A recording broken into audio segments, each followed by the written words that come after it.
Hello, je vous retrouve du coup pour un nouveau vlog. Donc j'ai déjà lu 2 livres, malheureusement j'ai du mal à faire des updates en cours. Je pense que vous l'avez vu peut-être dans les plans d'avant. Du coup j'ai fait du coloriage. Alors habituellement en fait ma soeur m'avait acheté celui-ci, donc celui-ci j'avais déjà fait quelques coloriages, mais là au crayon du coup. Parce que j'avais peur tout simplement de le faire au feutre, même si on ne peut pas trop effacer le crayon. Et elle m'en a acheté un autre du coup, Cozy Space, donc celui-là je l'ai commencé cette semaine je crois, si je dis pas de bêtises, donc j'avais fait celui-ci. Mais en fait j'avais pas de feutres spéciaux, donc en fait j'avais pris les feutres de ma fille, donc on voit bien les traits un peu partout. Et du coup ma soeur m'a acheté du coup les feutres ceux-là, là c'est la boîte, mais les Tombow, je sais pas comment on dit. Et voilà, donc du coup j'en ai fait un hier. En fait on se fait les sessions coloriage ou les sessions dessin, et donc je vous l'ai montré tout à l'heure de toute façon.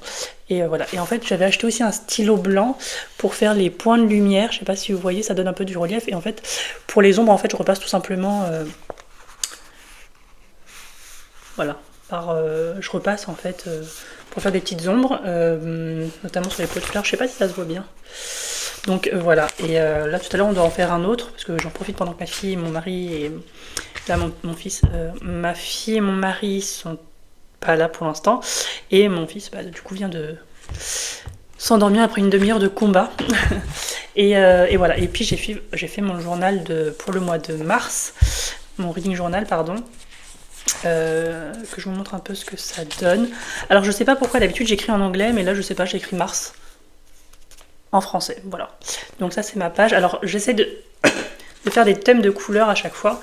Donc février, vu que c'est voilà, Saint-Valentin, tout ça, j'avais fait ça en rose. Moi je suis pas très rose, mais bon voilà. En janvier du coup j'avais fait ça un peu bleu, parce que bon c'était l'hiver, c'était un peu après Noël, etc.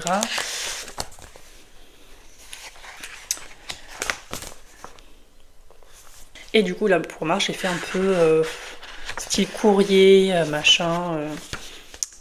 Donc voilà. Alors ça je crois pas que j'en ai parlé ici, mais en fait du coup je me suis dit que j'allais faire un no-buy parce que j'achète autant de livres que j'en lis. Donc en fait ma palle n'est pas énorme, elle fait 60 livres je crois, mais elle ne descend jamais. Donc je me suis imposée là jusqu'au mois de septembre, donc jusqu'au 31 août, de n'acheter que 3 livres. Alors si j'en reçois un cadeau, ça ne compte pas bien sûr, mais moi personnellement si j'en achète c'est 3. Sachant que j'en lis entre 10 et 12, ça va bien me faire baisser ma palle du coup. Et voilà, donc ça c'est ma palle du mois de mars. Et j'ai fait quelques reviews tout à l'heure. J'avais fait celle de la saga Divine Rivals, enfin la duologie, et l'Empire du Vampire. Mais ça c'était... Ouais, j'aime bien ce que ça rend, je suis assez contente. Et donc là, tout à l'heure, j'ai fait La Cité des Lames parce que je viens de le finir, et d'ailleurs, je vais vous en parler. Et là, celui-ci, je viens juste de le terminer, mais j'ai pas encore écrit ma review. Et du coup, pour en arriver à mes lectures du coup en cours, ou terminées plutôt, du coup, j'ai lu en lecture commune avec Mélanie, donc Mélanie Books, La Cité des Lames, donc le premier tome j'avais vraiment adoré. Là c'est le second tome, donc on suit un autre point de vue, ce que je ne savais pas en fait quand je l'ai commencé, parce que je lis pas trop les résumés des suites, parce que j'ai peur que ça spoil un peu trop les intrigues, et en fait c'était une bonne surprise du coup, parce que c'est un personnage que j'aime beaucoup, qui a un certain tempérament et qui a de l'humour un peu noir, qui est très pessimiste, limite on pourrait dire qu'elle est aigrie de la vie, mais c'est pas le cas. Et donc c'est le général Moulagesh, donc je vais pas aller plus loin parce que sinon ça spoilerait l'intrigue du tome 1. Mais voilà, là on va suivre juste... en fait c'est comme dans le premier tome, c'est un peu comme une enquête. Mais forcément vous vivez dans un monde où il y avait des divinités, donc c'est pour ça que ça s'appelle les cités divines, cette saga.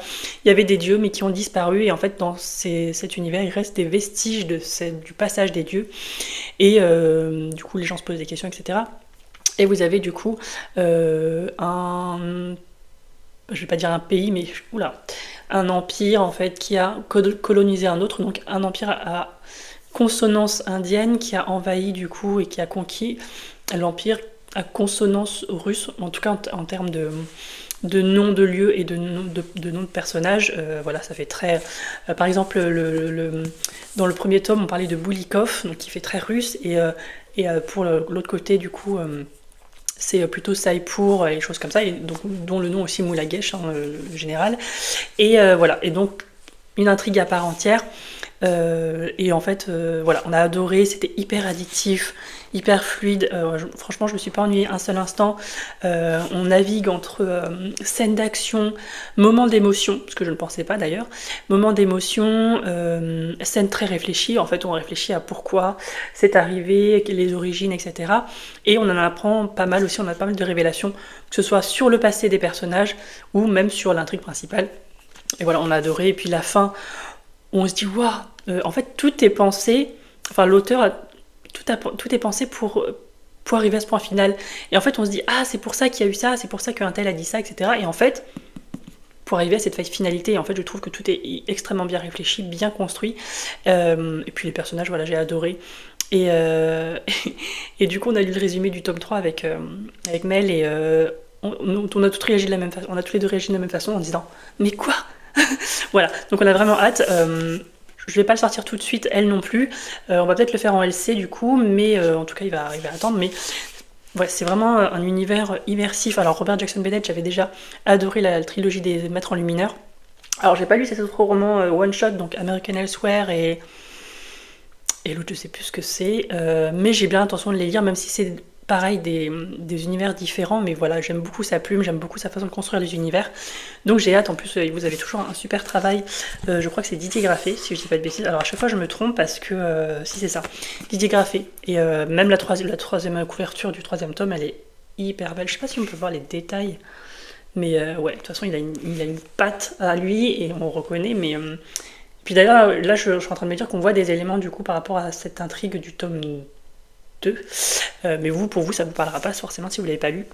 Mais je vous recommande honnêtement, l'univers est compréhensible, il n'y a pas besoin d'avoir lu des milliers de fantasy adultes. Je trouve que c'est plutôt bien mené, et on nous prend plutôt par la main, donc ça va. Donc ça, c'était un 5 étoiles, et maintenant je vais passer à ma deuxième lecture que je viens juste de finir là, il n'y a pas longtemps, il y a 2 heures, quelque chose comme ça.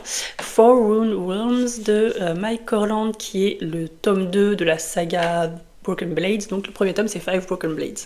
Donc là c'est la version Broken Binding, donc en orange. Je crois qu'il est plutôt plus jaune, je crois, dans la version classique. Et de toute façon, Broken Binding, ils font toujours des super objets livres. Et donc là, c'est la suite. Donc, je ne peux absolument pas vous en parler. Je vais vous parler du premier tome, du coup, où donc on vit dans un monde avec plutôt une mythologie coréenne.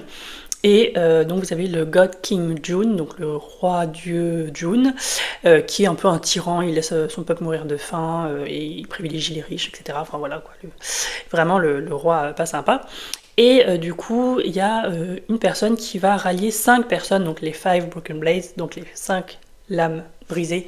En français, je sais pas si ça va être traduit comme ça, parce qu'il vient de sortir chez Olympe, le premier tome. Et pour tuer le roi en fait. Et dans cet univers, vous avez en fait des reliques, des artefacts qui font que ça donne un certain pouvoir au roi ou reine. Et donc lui il a la couronne, donc il y a une couronne, il y a un sceptre, il y a une bague, il y a je sais plus quoi. Et lui il a la couronne, et en fait la couronne le protège, c'est dans le sens où toutes les tentatives d'assassinat ou tous ceux qui ont voulu le tuer, soit étaient réduits en cendres, soit n'ont pas réussi, etc. Donc il est un peu invincible avec sa couronne, donc le but c'est d'enlever sa couronne et de le tuer. Et chaque personnage a un passif et une raison différente de vouloir tuer le roi. Que ce soit par vengeance, par volonté de liberté, pour protéger quelqu'un d'autre, etc. Voilà, c'est vraiment chacun a une raison particulière. Et donc ils sont 5 qui vont être ralliés. Donc vous avez le Royal Spymeister, donc l'espion du roi, enfin royal. Vous avez une empoisonneuse, une voleuse, un hitman et vous savez c'est quelqu'un qu'on paye pour aller tabasser les gens quoi. Et vous avez un prince déchu. Voilà, donc au fur et à mesure, forcément il y aura des révélations au fur et à mesure qu'on découvre leur passé, parce qu'on suit vraiment 5, alors dans le premier tome 6 points de vue, parce qu'il y a un autre personnage, mais on découvre vraiment leur passé et la raison en fait pour laquelle ils veulent tuer le roi. Et en fait le problème c'est que comme ils ont tous un passif un peu particulier, et c'est tous un peu des tueurs, des voleurs, enfin quelque chose de négatif, ils vont avoir des problèmes de confiance et de... normalement quand vous ralliez une bande de personnes, il faut vraiment qu'ils aient confiance en chacun parce que sinon ça va pas réussir. Mais ils ont tous un problème de confiance et un problème de mensonge, quoi. Ils mentent tous sur leur passif, leur identité, etc. Ce qui fait que personne ne va faire confiance à aucun des membres de ce gang particulier, et voilà, forcément ça va créer des tensions, etc. C'est est-ce que lui il serait capable de me trahir, lui je sais qu'il m'a menti sur ça, etc. Donc je peux pas lui faire confiance, etc. Et voilà, donc voilà, et puis on va voir leur préparation, etc. Alors il y en a beaucoup qui disent oui c'est Six of Crows, mais voilà, dans une mythologie coréenne, à l'ère médiévale, etc. Mais c'est pas parce qu'il y a une sorte de mission qui réunit des personnes voilà, de tout horizon et qui ne se connaissent pas de base que qu'il faut forcément faire référence à Six of Crows, pardon. Parce qu'en fait, il y a énormément de romans en fait, qui prennent ce plot de base, et je suis sûre que ça existait mais aussi bien avant Six of Crows, sauf qu'on ne connaissait pas et que ça n'avait pas un aussi grand succès. Ça me perturbe ce soleil qui vient, qui repart. Et donc voilà, donc là c'est la suite, je peux pas vous en parler, mais en tout cas moi j'ai mis 5 étoiles pour le premier. J'ai vraiment adoré, et puis surtout la fin, c'était une telle fin que voilà, j'attendais avec impatience le tome 2. Là il vient juste de sortir. Parce que c'était le mois dernier, du coup je suis désolée pour la luminosité changeante, et je l'ai lu tout de suite, ce qui est rare normalement, enfin tout de suite, un mois après, quelque chose comme ça, mais c'est assez rare en ce moment que je lise dès que je reçois un roman, une nouveauté, parce que des fois j'achète des romans d'occasion qui sont sortis l'année dernière ou l'année d'avant ou il y a quelques années, et donc là j'ai pas de pression pour me le lire, parce que de toute façon ça fait un moment qu'il est sorti, sauf que là j'avais vraiment envie de le lire, et j'aime beaucoup aussi la fin. Là j'ai mis 5 étoiles aussi, bien que c'est peut-être moins un 5 étoiles que le premier, mais en tout cas j'ai adoré, donc j'ai hâte de lire la suite qui je crois est prévue pour cet été. Donc en fait toute la trilogie était quasiment finie quand elle a sorti le premier tome, donc en fait tout va sortir d'un coup, donc c'est très bien, j'ai pas trop à attendre. Et donc pour vous rappeler, du coup le premier tome est sorti chez Olympe là ce mois-ci, au mois de février, et surtout n'hésitez pas à venir m'en parler, surtout si vous l'avez lu, ou si vous comptez le lire, enfin peu importe. Et du coup je suis en train de lire Véridienne, donc c'est le premier tome des récits du demi-louche de Chloé Chevalier chez Mouton Électrique. Donc là c'est la nouvelle version parce qu'ils ont été réédités. L'ancienne version, je crois que c'était des couvertures plus orangées. plus des couleurs chaudes. Et donc ça, c'est une recommandation de Rémi pour mon 12 livres pour 2025. Je viens à peine de le commencer, apparemment c'est de la dark fantasy, donc où on est dans un royaume où en fait chaque prince ou chaque princesse a un suivant ou une suivante qui est né un jour après, forcément. C'est la règle, donc en fait quand on sait qu'il y a un enfant qui va naître, il se renseigne un peu autour des villages et des villes à côté, des mamans en fait qui sont prêtes à accoucher bientôt aussi, et quand l'enfant naît, ils vont parcourir un peu tous les je ne sais combien de kilomètres pour trouver l'enfant qui est né un jour après, qui sera la suivante ou le suivant, c'est-à-dire qu'ils vont être élevés comme le prince et la princesse, donc la même éducation, les mêmes privilèges, etc. Et en fait, ils sont là pour déjà pour un peu prendre soin de leur prince et princesse, mais aussi pour leur jouer de doublure au cas où s'il y a un danger, prendre la place par exemple dans un événement public, prendre leur place, enfin plein de choses comme ça. Donc du coup c'est vraiment un élément important de l'histoire ici. Et donc on va suivre principalement du coup là deux princesses, une qui a une suivante et une qui en a exceptionnellement deux, ce qui n'était jamais arrivé avant. Donc voilà. Donc là au début quand on commence, on les suit. Donc l'enfant vient de naître, donc on voit les papas qui galopent un peu pour aller chercher la suivante. Et puis on les suit là, elles sont un peu plus grandes, je crois qu'elles ont 11 ans, quelque chose comme ça, mais chacune du coup dans leur royaume. Et voilà, donc j'en suis vraiment au début, hein, vous voyez. Donc je pense que je vous reprendrai seulement quand peut-être j'en serai à plus de la moitié ou carrément quand je l'aurai fini. Parce que là je pense que je vais commencer une autre lecture en audio à côté. C'est vraiment perturbant, ces raies de lumière là. Et voilà, donc j'ai déjà trop parlé je pense pour ce premier plan d'update lecture, mais en tout cas les deux lectures que je viens de faire ce sont vraiment des 5 étoiles.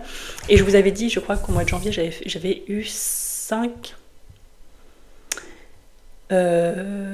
lectures 5 étoiles, est-ce que c'était ça? Oui, j'avais eu 5 lectures 5 étoiles, donc vraiment deux gros coups de cœur. Et là j'ai déjà 2 lectures 5 étoiles, dont un gros coup de cœur. Eh bien non, en fait, je vous dis des bêtises parce que au début du mois, j'ai lu L'Empire du Vampire, qui était un gros coup de cœur. Donc en fait, là, j'ai eu 2 coups de cœur aussi au mois de février. Donc 3 5 étoiles. Donc en 2 mois, là, j'ai déjà 8 5 étoiles, si je fais très bien mes calculs. Ce qui est énorme. En fait, 8, c'est presque mon chiffre de base à la fin de l'année. Je crois que je dois en avoir une dizaine, une quinzaine à la fin de l'année. Hello, c'est la qualité du montage. Je me rends compte que je n'ai pas parlé de la fin du roman que je vous ai présenté dans le clip juste avant. Et donc on est 2 semaines après que j'ai fini ce roman, mais je voulais quand même vous en parler parce que sinon c'est pas très cohérent dans le vlog. Donc j'ai terminé Véridiane de Chloé Chevalier, donc premier tome de la saga des récits du demi-loup, donc chez Mouton Électrique. J'ai beaucoup aimé, j'ai mis 4 étoiles. Alors, je sais pas par où commencer. Donc comme je vous disais, on suit du coup 2 princesses. Donc en fait il y a un roi qui gouverne, donc il a une fille, et il y a son frère qui a eu une fille aussi, mais son frère est parti dans l'ancien fief de l'ancienne capitale, et en fait il gère de manière autonome et indépendante cette petite province, et donc c'est pour ça qu'on dit qu'il y a un petit roi et un grand roi. Au début, tout se passe bien, et c'est vrai qu'au bout d'un moment, les duchés vont commencer à se poser des questions sur la légitimité du roi, sur le reste du royaume, etc. Et sur ce côté un peu, petit royaume. Et puis, il va y avoir une espèce de rébellion. Et voilà, donc il y a pas mal de jeux de pouvoir. Et dans ce... Je suis désolée parce que j'ai mal, parce que mon fils est malade, donc du coup je le porte souvent. Et en fait, il y a pas mal de ce jeu de pouvoir, il y a aussi une petite guerre civile, les prémices d'une guerre civile qui arrivent. Vous avez la peste, enfin, ça s'appelle pas la peste, mais bon, c'est considéré comme tel, qui commence à arriver dans le royaume. Donc forcément, toutes ces petites choses font que il va y avoir des tensions. Au niveau du conseil royal, il va y avoir des tensions, des désaccords, etc. Donc voilà, moi j'aime bien tout ce genre d'histoire dans les romans de fantasy, au niveau politique, etc. Et puis en parallèle, du coup, on suit les 2 princesses, donc la fille de chacun des rois, et forcément, à un moment donné, leurs histoires vont s'entremêler, et voilà, il y aura une autre histoire. J'ai trouvé, alors pourquoi j'ai mis que 4 étoiles? Parce que j'ai trouvé à un moment donné que, voilà, au début on suit leur naissance, après le fait que les rois vont chercher les suivantes, donc une personne née le jour d'après la naissance de leur fille, qui va être un peu leur doublon. et qui vont avoir par contre la même éducation que les princesses, hein, que ce soit au niveau de l'apprentissage, du maniement d'armes, etc. Mais voilà, c'est les suivantes. Et en fait, du coup, on fait un bond, je crois, on arrive à l'âge de 11 ans, et après on fait des petits bonds au fur et à mesure, comme ça, jusqu'à l'âge adulte, à la fin du roman. Donc on balaye quand même une grande période en peu de temps, mais voilà, pourquoi on s'arrête à 11 ans? Parce qu'il se passe un événement, et après on bascule dans une autre temporalité. Et ce qui est particulier avec l'écriture, c'est que en fait, ce sont les suivantes qui racontent l'histoire. Donc, c'est vrai que quand on commence un chapitre, je sais pas, moi, je vais essayer de trouver un titre. Nouvelles amies, par exemple, voilà. Et en fait, on ne dit pas, par exemple, vous savez, souvent, quand il y a plusieurs points de vue, ils mettent le nom. Notamment dans Five Broken Blades, vous avez Sora, etc., etc. Là, on ne sait pas, en fait. Et en fait, on découvre en fait le nom en fait en lisant. Au début, ça peut perturber. Moi, ça m'a perturbé au début parce que je me suis dit mais qui parle, etc. Mais en fait, en lisant, on voit très vite. Il y a beaucoup d'indices qui font qu'on sait de qui parle en fait. Et en fait, c'est le journal des suivantes qui raconte en fait l'histoire de leurs histoires en fait et l'histoire des princesses. Et en fait, pourquoi j'ai mis que 4 étoiles, comme je vous disais, en fait, il y a un petit passage où en fait, on suit vraiment leur quotidien, notamment avec leurs amourettes, leurs querelles, etc. Et la vie de princesse, la vie de château, en fait, tout simplement, et ce passage-là était un peu moins intéressant pour moi, même si je pense que ça joue, et parce que ça montre un peu leur évolution au niveau de leur personnalité, et comment elles grandissent, en fait, tout simplement. Mais c'est vrai que c'est un passage qui m'a un petit peu moins intéressé, mais bon, c'est pas non plus inintéressant, mais c'est vrai que c'est une partie qui m'a un peu moins intéressée. Et à la fin de ce roman, il y a une décision qui est prise et qui va, je pense, être le tournant dans ce récit, dans cette saga. Parce que c'est vrai que, alors je ne vais pas dire qu'on est en huis clos, mais c'est vrai que au début toute l'action se passe en fait dans au château, quoi, j'ai envie de dire, plus ou moins, même s'il y a des souvenirs et des retours dans le passé où du coup on est ailleurs, la majorité des personnages restent au même endroit, donc du coup moi j'ai hâte en fait de voir un peu, parce qu'on parle de plusieurs royaumes, à l'est, à l'ouest, au sud, enfin voilà. Parce que là on parle que d'un seul royaume en fait, dans celui-ci, enfin on est dans un seul royaume. Et par exemple on a les plaines, je crois que c'est les plaines jaunes ou je sais pas quoi, je sais plus, mais enfin c'est le désert, et puis vous avez d'autres royaumes, etc. Et donc moi j'ai hâte en fait, parce que là j'ai l'impression qu'on va vraiment découvrir du coup pardon, d'autres royaumes via cette décision qui est prise à la fin. Et surtout en fait c'était une décision que je m'attendais pas à ce que ça arrive, et que tout le personnage justement arrive à cette situation-là à la fin du roman. En fait, en lisant, je me disais, bon, elle va lui arriver ça, lui, etc. Mais c'est vrai qu'à la fin, j'ai été très surprise en fait de la direction, qu'en fait, que le ton que ça va donner pour le tome 2. Je sais pas si vous comprenez ce que je veux dire, en fait, je peux pas en parler.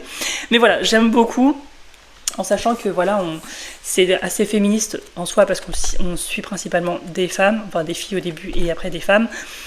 Voilà, il y en a qui sont odieuses, il y en a qui sont buvables, mais c'est vrai qu'en fait dans la construction on voit beaucoup qu'elles ont quand même leur mot à dire, et que ce soit les reines ou les princesses ou les suivantes d'ailleurs sont très écoutées en fait, parce que elles sont presque considérées comme l'égale de la princesse, juste elles n'ont pas le statut. Mais elles sont aussi protégées et aussi respectées par les je vais pas dire pas les employés, mais ceux qui habitent au château en fait, ils ont autant de respect que pour les princesses. Voilà, je sais pas si c'est logique si c'est très clair ce que je viens de dire.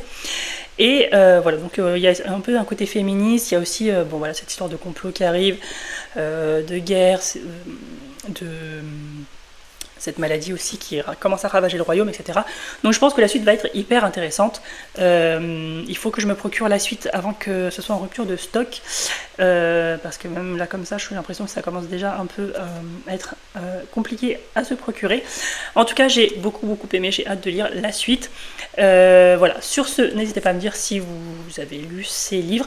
Alors j'ai l'impression en ce moment de lire beaucoup moins vite en tout cas, mais en fait quand je regarde la fin du mois, je suis toujours à 10 ou 12 livres, donc je sais pas, c'est juste une impression, mais c'est vrai que j'ai l'impression par exemple, celui-ci, je crois que j'ai mis 5 jours peut-être à le lire, en sachant qu'il fait un peu plus de 400 pages, et en général, pour moi c'est 2-3 jours, mais en fait je pense que j'en lis beaucoup, enfin je pense que je prends plus mon temps, mais j'en lis plusieurs, ce qui m'arrive jamais, hein, mais maintenant en ce moment je suis à 2-3 livres en cours en même temps, alors qu'avant c'était vraiment un livre à la fois. C'est peut-être pour ça que j'ai l'impression de lire moins, parce que je lis moins vite, mais en même temps j'en lis toujours plusieurs à la fois, ce qui n'était pas le cas avant. Enfin bref. Donc n'hésitez pas à me dire si vous avez lu un des 3 romans que j'ai présentés, je crois qu'il y en a 3 au total, je ne me souviens plus.